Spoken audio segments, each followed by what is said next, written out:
Започна благоденешната или 8 поред издание от овој мемориален турнир Зора Недефелер Куп 2024. Какви сте импресиите на почетокот од овој прв надпреварувачки ден? Па добро, најпрво да се заблагодарам на сите екипи учеснички на овој турнир, да ви заблагодарам и на вас како медиум, спортски медиум кој го покривте нашиот турнир. Па добро, стартувавме со првите надпревари, одиграни се првите надпревари, во тек се веќе вториот надпревар. На време започнавме со сите надпревари, времето е супер, па мислам дека така ќе продолжиме во текот на целиот ден. Денеска на репертоарот се парните генерации, генерација 2012, генерација 2014, генерација 2016, во кој ќе настапат 18 екипи, значи тоа се во секоја генерација по две групи, по 3 екипи, со тоа што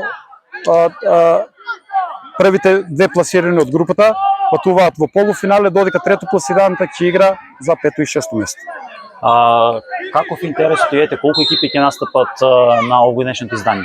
Па добро, интересот е доста голем, за жал секогаш сме ограничени со бројот на екипите. Оваа година тоа се 36 екипи во 6 генерации, од генерација 2012, 13, 2014, 2015, 2016 и девојчиња, 2013 и помали. Значи, негде бројката на дечиња планираме да достигне негде околу 500, пошто се планирани да се подадат околу 550 медаљи, значи секој дете учесник на овогодишниот мемориален турнир би добил своја награда.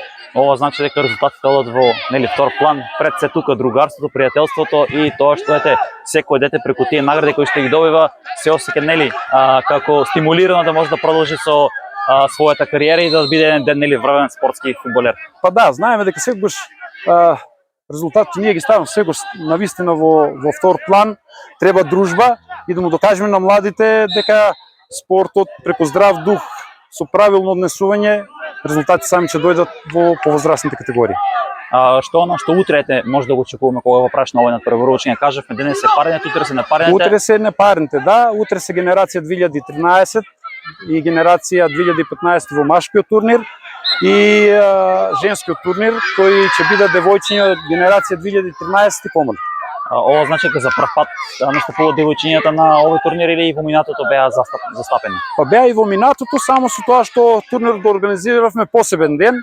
Прв пат оваа година заедно го организираме со машкиот турнир.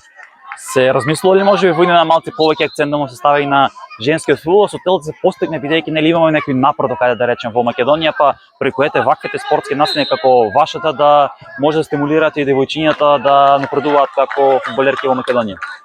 Па да, планираме, но оваа година најдов на доста потешкоти баш во организацијата на тој женски турнир. Има доста екипи, и прволигашки, и второлигашки, но многу малку се работи со дечињата во детската во категорија, како да кажам, дечиња родени од 2012, односно 13 до 2017. Па се надевам дека во иднина ќе го прошириме турнирот на поголем број екипи со повеќе, како да кажам, повеќе генерации, па размислуваме на тоа, ќе видиме како ќе биде нешто поголемо. Да, во секој случај да. Од аспект на публиката гледаме дека веќе и се полни стадионот, очекуваме повеќе масовност на публиката, поддршка за овие млади фудбалери, како што кажавме, можеби некој од нив ќе биде некој иден репрезентативец на Македонија. Па да, се надевам дека ќе извадим некој репрезентативец, време е. Публика, очекуваме доста голем број на публика, како што реков, во овие 2 дена се очекува да предефилираат негде околу 500 дечиња.